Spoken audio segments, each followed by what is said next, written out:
हमारा ब्रह्मांड इतना बड़ा है कि जिसके आकार के बारे में हमें कोई भी आइडिया नहीं है और इसी ब्रह्मांड में इतने सारे ग्रह सितारे मौजूद हैं जितना धरती पे रेती के दाने नहीं हैं। तो आज के इस वीडियो में इसी ब्रह्मांड में मौजूद कुछ रहस्यमय और अजीब ग्रहों के बारे में मैं बात करूंगा और हो सके तो इस वीडियो को एकदम लास्ट तक जरूर देखना, क्योंकि लास्ट वाला प्लैनेट सबसे अजीब और कमाल का होने वाला है, द डायमंड प्लैनेट। इस प्लैनेट का असली नाम है 55 कैनक्री ई और ये एक ऐसा ग्रह है जो कि हीरे का बना है। इस प्लैनेट का हीरे से बना हिस्सा हमारी धरती के पूरे वजन से लगभग 3 गुना ज्यादा है। इस प्लैनेट को साल 2004 में डिस्कवर किया गया था। वैज्ञानिकों का कहना है इस प्लैनेट का 1/3 हिस्सा सॉलिड हीरे से बना हो सकता है। जैसा कि हम जानते हैं कि डायमंड कार्बन से बनता है, तो उसी तरह इस ग्रह का ज्यादातर हिस्सा कार्बन का बना है। वैज्ञानिकों ने अनुमान किया है कि इस प्लैनेट के कोर में मौजूद कार्बन के ऊपर बहुत ज्यादा प्रेशर पड़ने की वजह से ये कार्बन डायमंड में कन्वर्ट हो गया है। ये प्लैनेट स्टार 55 कैनक्री ए के काफी करीब मौजूद है, जिस वजह से इसका टेम्परेचर लगभग 1700 डिग्री सेल्सियस के करीब है। डायमंड से भरा होने के कारण पैसों के मामले में इस ग्रह की कीमत लगभग 27 नॉर्निलियन डॉलर्स की इक्वल है और ये हमारे पूरे धरती के जीडीपी से 385 क्वाड्रिलियन गुना ज्यादा है। आइडिया के तौर पे एक क्वाड्रिलियन मतलब 1 के पीछे 15 जीरोस और एक नॉर्निलियन मतलब 1 के पीछे 30 जीरोस। आई होप इससे आपको एक आइडिया तो लग ही गया होगा कि इस ग्रह की क्या कीमत हो सकती है। अगला प्लैनेट है केपलर 452b। 2015 में नासा के मुताबिक धरती के जैसा एक प्लैनेट डिस्कवर्ड हो चुका है, जिसका नाम दिया गया है केपलर 452b।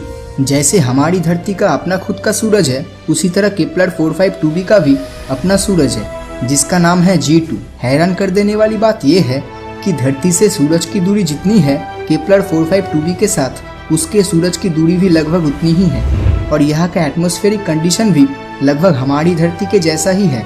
मतलब हमारी अर्थ की तरह यहाँ भी पानी, मिट्टी और हवाएं होने की प्रबल संभावनाएं हैं। इसका मतलब यहाँ पर धरती की तरह बहुत से विचित्र प्रजाति के जीवों के होने का हायर पॉसिबिलिटीज है।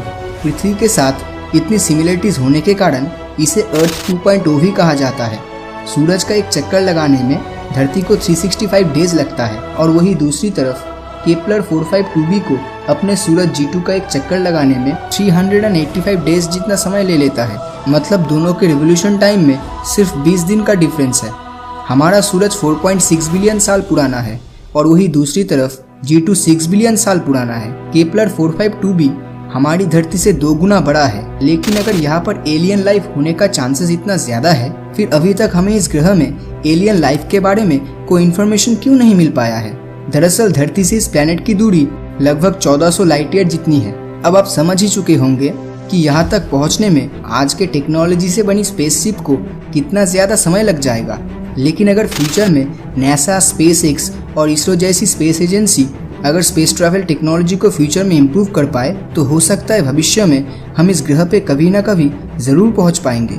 अगर ये दोनों प्लैनेट्स के बारे में जानकर आपको मजा नहीं आया हो, तो जरा इस अगले प्लैनेट के बारे में सुन लीजिए। ये ऐसा प्लैनेट है जहाँ पर बारिश जरूर होती है, मगर वो पानी का नहीं बल्कि कांच की होती है। असल में इस ग्रह का वायुमंडल सिलिका के पार्टिकल से बना है और ये सिलिका रेती में पाया जाता है। और ये कांच की बारिश कोई मामूली बारिश नहीं है, क्योंकि यहाँ पर हवाएं लगभग 8700 किलोमीटर पर आवर के रफ्तार से बहती है।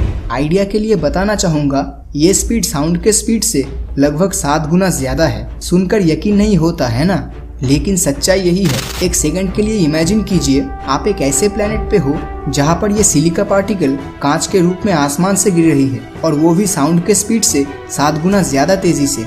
ये तो इमेजिन करने में भी डर लगता है। इसके साथ इस ग्रह का तापमान लगभग 930 डिग्री सेल्सियस के करीब है, जो यही सिलिका पार्टिकल को पिघलाकर कांच में कन्वर्ट कर देता है। ये प्लैनेट HD 189773b को बाहर से देखकर कौन बता सकता है कि यहाँ पर कांच की बारिश होती है। अगला प्लैनेट है ग्लिस 436b। इस प्लैनेट को 2004 में डायमंड प्लैनेट के साथ ही डिस्कवर किया गया था। इस ग्रह की खासियत ये है कि ये एक आग में जलने वाला बर्फ का प्लैनेट है। अब ये सुनकर हर कोई बोल सकता है कि भाई ये क्या बकवास कर रहा है, ग्रह पूरा बर्फ से बना है और फिर भी जल रहा है। लेकिन यकीन मानिए फ्रेंड्स, यही इस ग्रह की खासियत है। और इस प्लैनेट का एवरेज टेम्परेचर 450 डिग्री सेल्सियस है। मतलब पूरी तरह बर्फ से ढका हुआ प्लैनेट जिसकी एवरेज टेम्परेचर पानी के बॉइलिंग पॉइंट से 4 गुना ज्यादा है। लेकिन आखिर ऐसा कैसे हो पाया है? असल में इस प्लैनेट का ग्रेविटेशनल फोर्स इतना ज़्यादा है कि अगर हाई टेम्परेचर की वजह से बर्फ़ पिघलकर गैस में कन्वर्ट हो भी जाता है तो वो ऊपर आसमान में जाने की वजह वो ग्रेविटेशनल फोर्स की वजह से सीधा प्लैनेट के अंदर चला जाता है और यही गैस फिर से बर्फ़ बन जाती है और यही रोटेशन प्रोसेस चलता रहता है और इसी आकर्षण बल के कारण ये एक नॉर्मल ग्रह की तरह भाप में बदल के बारिश भी नहीं ला पाता। इस प्लैनेट का आकार हमारे सोलर सिस्टम में मौजूद नेपच्यून के बराबर है और अपने सूरज का एक चक्कर लगाने में सिर्फ 2 दिन 15 घंटे का समय लेता है। मतलब यहाँ का 1 साल धरती के लगभग 2.5 दिन में ही खत्म हो जाता है। तो अभी तक मैंने जितने भी प्लैनेट्स के बारे में बताया वो सब हमारी धरती से बहुत ज़्यादा दूर मौजूद है, लेकिन लास्ट वाला प्लैनेट हमारे सोलर सिस्टम में ही मौजूद है जिसका नाम है टाइटन, जो कि सैटर्न यानी शनि ग्रह का चांद है। जैसे धरती का अपना नेचुरल सैटेलाइट मून है, ठीक उसी तरह सैटर्न का भी अपना मून है जिसे टाइटन कहते हैं। लेकिन इसमें आखिर ऐसी क्या खास बात है? टाइटन का एटमॉस्फेयर इतना डेंस है कि ईयर 2005 से पहले हमें ये पता भी नहीं था कि इसके भीतर की सतह पे क्या क्या मौजूद है। तो 2005 के बाद वैज्ञानिक टाइटन के भीतर की सतह के बारे में जान पाने में सक्षम हुए थे, जो कि कुछ इस तरह दिखता है। ये एक ऐसी जगह है जहाँ पर एटमॉस्फेयर के साथ साथ नदियाँ और झील भी मौजूद है। यहाँ तक टाइटन पर धरती की तरह ही बारिश होती है, लेकिन यहाँ का टेम्परेचर -179 डिग्री सेल्सियस जितना है। इसी वजह से यहाँ पर पानी भी छूने पर बिल्कुल एक चट्टान के जैसा महसूस हो सकता है। और यहाँ पर natural gas methane gaseous condition में नहीं बल्कि लिक्विड स्टेट में रहता है। तो अब तक जो रिवर, क्लाउड्स और लेक्स की बात कर रहा था वो असल में पानी का नहीं बल्कि मीथेन गैस का बना है।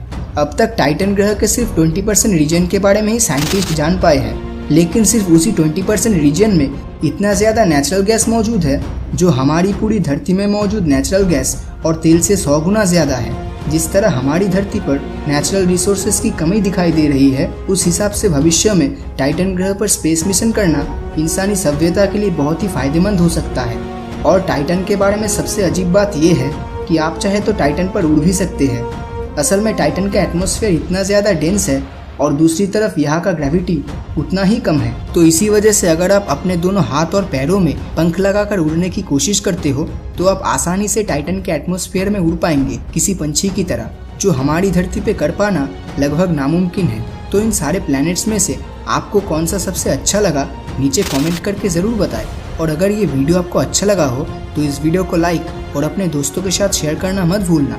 और अगर अभी तक आपने हमारे चैनल को सब्सक्राइब नहीं किया है तो सब्सक्राइब करके नोटिफिकेशन बेल को ऑन कर दीजिए, क्योंकि मैं ऐसी ही वीडियोस हर हफ्ते लाता रहता हूँ। तो मिलता हूँ आपसे अगले वीडियो में, और हमेशा की तरह थैंक्स फॉर वॉचिंग।